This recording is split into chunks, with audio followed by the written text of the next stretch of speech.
अमानुष अशा लहान बालिकेच्या निर्गुण हत्याकांडाबाबतीमध्ये कोर्टाने फाशीची सजा सुनावलेली आहे। मी कोर्टाला मनापासून धन्यवाद देतो आणि न्यायाधीशांचं मनापासून अभिनंदन करतो की अतिशय जलद गतीने नसरापूर हत्याकांडामध्ये एका 3 वर्षाच्या बालिकेबरोबर अतिशय निर्गुण अमानुष अत्याचार आणि हत्या अशा प्रकारचं जे रेअरेस्टमधली रेअरेस्ट केस ही महाराष्ट्रामध्ये घडली होती। या आजच्या निकालामुळे हा बेंचमार्क निकाल आहे।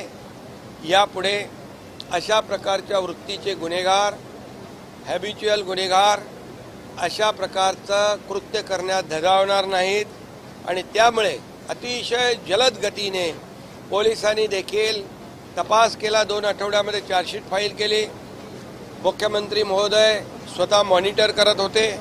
मी देखील स्वतः DG आणि SP आणि संबंधित अधिकाऱ्यांच्या संपर्कात होतो आणि पोलिसांनी देखील या महाराष्ट्रातल्या जनतेची जनभावना लक्षात घेऊन रात्रीचा दिवस करून अथक प्रयत्नाने ही केस पुटअप केली।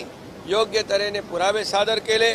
कुठेही गुन्हेगाराला सुटण्याची संधी मिळाली नाही अशा प्रकारचं वक्तव्य न्यायाधीशांनी देखील दिलं आणि आम्ही पूर्वीच सांगितलं होतं अशा प्रकारच्या अमानुष आणि निर्गुण हत्याकांड करणाऱ्या, माणुसकीला काळीमा फासणाऱ्या आरोपीला जिवंत राहण्याचा अधिकार नाही आणि ते आज सिद्ध झालेलं आहे।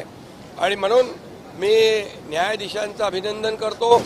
यामध्ये सरकारी वकील असतील, पोलिसांचे कलेक्टिव्ह एफर्ट्स आहेत। या संदर्भामध्ये ज्यांनी सहकार्य केलं त्या सर्वांचं मनापासून अभिनंदन केलं पाहिजे, कारण केस अतिशय दुर्मिळातली दुर्मिळ होती आणि म्हणून या महाराष्ट्रामध्ये एक मेसेज जाणं गरजेचं होतं की काही केलं तरी चालणार नाही, फासावर लटकवावं लागेल। आणि म्हणून या नसरापूरच्या पीडितेच्या परिवाराला देखील या न्यायामुळे निश्चितपणे एक दिलासा, एक न्याय मिळाल्याची भावना, महाराष्ट्रातल्या मुलीबाळींच्या पालकांना देखील एक दिलासा या माध्यमातून मिळालेला आहे। मी पुन्हा एकदा न्यायदेवतेला धन्यवाद देतो आणि सगळ्यांचं अभिनंदन मनापासून करतो। पीडितेच्या कुटुंबियांना तुम्ही देखील स्वतः भेटला होता, त्यांना पीडितेच्या कुटुंबियांना तुम्ही देखील स्वतः भेटला होता, संबंधित अधिकाऱ्यांना देखील तुम्ही पीडितेच्या कुटुंबियांना देखील मी भेटलो होतो। त्यांनी देखील अपेक्षा व्यक्त केली होती की आमची मुलगी तर नाही आहे, परंतु इतर मुली ज्या आहेत त्यांना देखील अशा प्रकारचा अन्याय होऊ नये त्यांच्यावर, यासाठी कठोर पावलं उचलण्याची आवश्यकता आहे। आणि त्याच वेळेस पोलीस, SP, DG संबंधित जे काही टीम तयार केली होती गृह विभागाने मुख्यमंत्री महोदयांच्या मार्गदर्शनाखाली, त्याच्या सातत्याने आम्ही संपर्कामध्ये होतो आणि पोलिसांनी देखील अतिशय चांगलं काम केलं।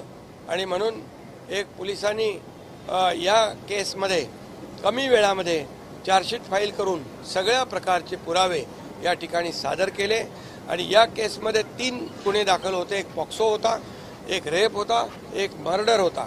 न्यायाधीशांनी 3ही गुन्ह्यांमध्ये आरोपीला पॉक्सोला पण फाशी, हत्येला पण फाशी आणि रेपला पण फाशी, त्यामुळे याला तात्काळ फाशी होईल आणि एक सामाजिक मेसेज या गुन्हेगारांमध्ये जाईल।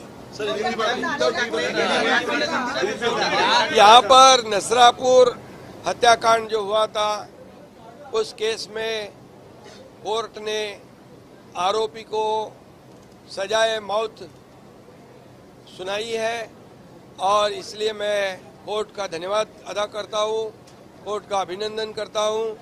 सरकारी वकील हो या हमारे पुलिस डिपार्टमेंट के SP हो, पूरी टीम हो, DG हो, सभी लोगों ने एक कलेक्टिव एफर्ट्स लेके वॉर फुटिंग पर दिन रात एक कर इस केस को आगे बढ़ाया, कोर्ट में पुटअप किया, पूरे तरह एविडेंस वहाँ पर साबित करके दिखाए और इसीलिए कम समय में फास्ट ट्रैक पर ये आरोपी जो कांबळे है इसको सजा हो गई है।